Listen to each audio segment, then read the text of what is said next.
ఇవాళ ప్రసాద్ 2012లో శ్మశానం రోడ్డు వేసినప్పుడు ఆ రోడ్డు వేయటానికి నాన్న ఇబ్బంది పెట్టాడు కొండలరావు గారు.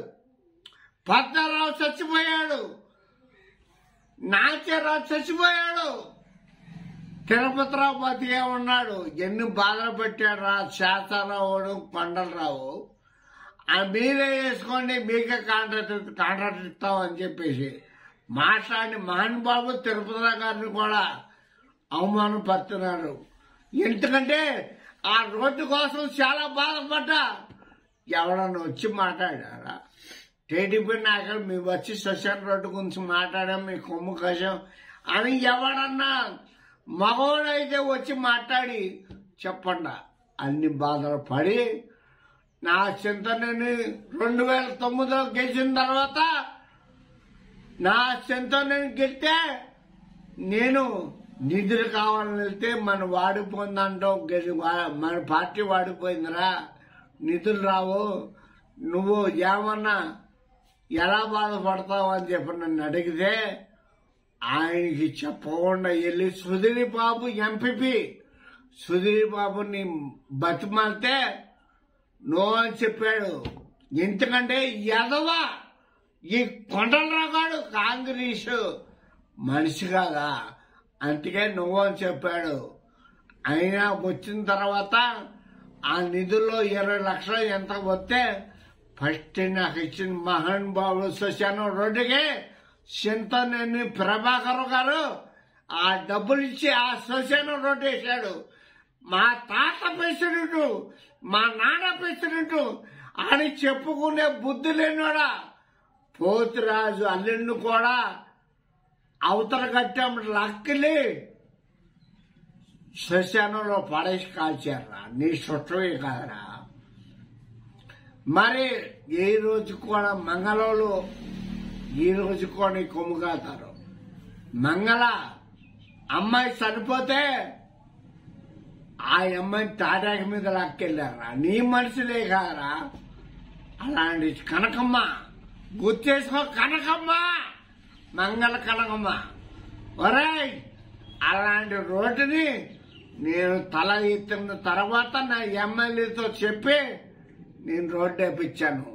అప్పుడేమన్నా వచ్చావా ప్రసాదం అని అడుగుతాను, అప్పుడే దెబ్బడేమో అని అడుగుతున్నా. అలాంటి మనిషిని ఇవాళ గ్రామ పెద్దలు పొలవద్దు, మాకు అవసరం లేదు, కాంటాకు పువ్వు అనిపించావు. నేను ఒక్కొక్కటి బయట పెడతా, ఒక్కొక్కటి నేను చరిత్రను తిరగజేస్తా.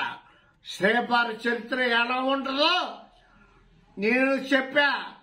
నేను ఇవ్వాలి కాదు, ఆగస్టు 14వ తారీఖున వీడియోలో మాట్లాడా, చూసుకో. ఎవడన్నా వైసీపీ వాళ్ళకి కొమ్ము కాసి వాళ్ళకి ఏటే ఏటు పడద్దని చెప్పా. అలాంటి ఏట్లో ఎవడున్నాడో నా దగ్గర సాక్ష్యాలతో సహా బయట పెడతా. ఒరేయ్, నిన్ను అండగానే ప్రేమించా, అండగానే చూసా, బంధువులని చూసా. నీ భార్య నాకు ఎప్పుడెళ్ళినా కాఫీ కాసి పెద్ద గ్లాసులో ఇచ్చేది గుర్తుందిరా. ఒక దుర్మార్గుడా, గెలిచిన తర్వాత ఈ రోజుకి తమ్ముడాన్ని పలకరించావా అని అడుగుతారు. ఒక దుర్మార్గుడా, మొన్న మంచోడు కాదా అని చెప్పేసి సొసైటీ పెట్టించుకో నీకు ఇద్దామని చూసా. అప్పుడు కూడా మా తమ్ముడిచ్చాను, ఎవరితో చెప్పలా. ఎరా నీకు అంత అహంకారం ఏంట్రా, నీకు అంత బలిపేంట్రా నీకు ప్రసాద్. నువ్వు నా కొడుకుని ఊళ్ళోకి రావద్దని శాసించి మాట్లాడతావా? ఒరేయ్, నేను వస్తా, నా కొడుకు వస్తాడు. నువ్వు 50 మంది కాదు, నీ అనుసరిని 100 మందిని తీసుకొచ్చి కొట్టచ్చు. ఇబ్బంది పడరు నా కొడుకు కానీ నేను కానీ. పేదవాళ్ళకి అన్నం పెడతాం, పొలం వద్దని పెద్దవాళ్ళు చెబితే వారి పిల్లలు. గ్రామం అంటే గౌరవం మర్యాద ఉంది. నాకు చిన్న పిల్లల పెద్ద పిల్లల నాకు లేదు. గ్రామం అంటే మర్యాద గౌరవం ఉంది. ఇవాళ పేదలు పోతారు, ₹1 కోటి వరకు కొండలాగా తినేతే పశువులతో మానేసి నిజము ఆడ దగ్గర అప్పాసోదరు దగ్గర పెట్టుకుంటే పిలిచి అడుగుతామంటే పోతున్నారంటే మీరు ఎంత పంచుకున్నారో, మీరు ఎంతెంత తిన్నారో ఆడి దగ్గర, కొండరావు దగ్గర. ఒరే కొండరావా, నా కొడక, ఇవాళ సముద్ర నువ్వు లీజు తీసుకొచ్చి గ్రామంలో కట్టు, ప్రజల సభ అంతా మీటింగ్ పెడతా, ఆ రోజు కట్టు. ఆడపిల్లలందరినీ పిలుతా, వాళ్ళ ముందు కట్టపోతే నువ్వు తిన్న డబ్బులని ఎలా కక్కించావో గోవర్ధనకు బాగా తెలుసు. నువ్వేదో అయిపోయింది కాదు చొక్కా ఎగరైతే సరిపోద్ది అనుకున్నావా? ఒరే టీడీపీ తొంతములో నీ పక్కన ఉన్నారని చెప్పి నువ్వు చొక్కా ఎగరేసి టీడీపీ వాళ్ళకి ఇల్లు ఇచ్చి కొంతమంది నాయకుడికి నోరు నొక్కేసి నువ్వు తినేసావు. ఎరా నేను గొంతుకెత్తి మాట్లాడతావంటే ప్రజల తొమ్మిది తినేస్తానంటే ఒక్క నా కొడుకు బయటకు వచ్చాడా? ఒక్కడు నాతో కలిసి ప్రయాణం చేశాడా? పార్టీ లేకపోడా నా కొడుకు నేను ఒంటిగా పోరాలి చేస్తే అలాంటి నా కొడుకు దినేష్ బాబుని నువ్వు రావద్దని శాసించావా? నీకు తప్పేశారు అని అంటే ఎందుకేశారా తప్పు? నువ్వు నేత్రరవి చెరువు తవ్వుతావుంటే అది కరెక్ట్ కాదు, మాకు చెప్పాలని చెప్పారే తప్ప పెద్దలు ఏదో నార్మల్గా 10,000 తప్పేశారు.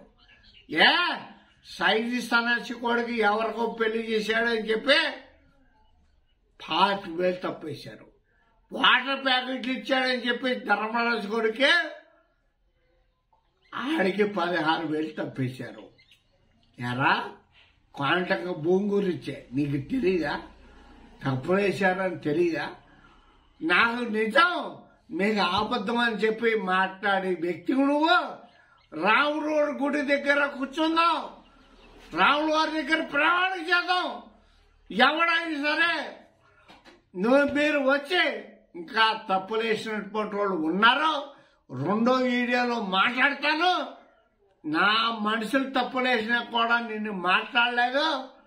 నా కొడకల్లారా, ఎవడైనా శ్రీపార పిల్లలకు అన్యాయం చేద్దామంటే భవిష్యత్తు నా కొడుకెళ్ళి గొడ్డలోడు తీసి తన్ని రోజు వచ్చింది. నేను నా ఎమ్మెల్యే మాట మీద ఉన్నాం. ఒరే 2013 ఒక మాట అన్నారా చింతనేని ప్రభాకర్ గారు, నేను ఏ పార్టీలో ఉన్నా ఎక్కడో ఉన్నా నేను తెలుగుదేశం పార్టీని మీరు మర్చిపోవద్దు. నేను గవర్నమెంట్ లేకపోయినా మీకు భూమి ఇచ్చానని చెప్పాడు. అలాంటి మాన్బాబు ప్రతి ఇంట్లో ఫోటో పెట్టుకుని పూజించాలరా మీరు. ఇవాళ గెలవగానే వాడిపోయిన తర్వాత ఎక్కడికి వెళ్ళిపోయారు? నాతో పోరాటం చేయాలిగా. నాతో పోరాటం చేయకుండా ఇవాళ గెలిచిన తర్వాత నేను మగోడిని అంటారు. ఎలా నిజంగా మగవాళ్ళు అయితే గోవర్ధన్తో కలిసి వచ్చి గోవర్ధన్తో ఉండాలి. నన్ను ఖాళీ చేయి పడిపోయింది కదని చెప్పేసి పక్కన పెట్టేదాం అని చెప్పేసి అనుకున్నారు. నా కొడుకుని నా బదులు తిప్పుతామంటే నా కొడుకు చూసి మీకు ఉచ్చకారిపోతుంది. నా కొడకల్లా ఉచ్చకారిపోతుంది. ఎందుకంటే ప్రతి అరికడుతున్నాడు, మీ దుర్మార్గ పండాన్ని అరికడుతున్నాడు అని చెప్పేసి నా కొడుకుని అవమానం పడతారా? సూత్రా అన్ని సూత్రా. నేను ఈ టీడీపీలో బతికున్నాను చెప్పు ఎవడో కూడా ఇంటికి పీకలేరు అని చెప్పేసి మనం చేసుకున్నా.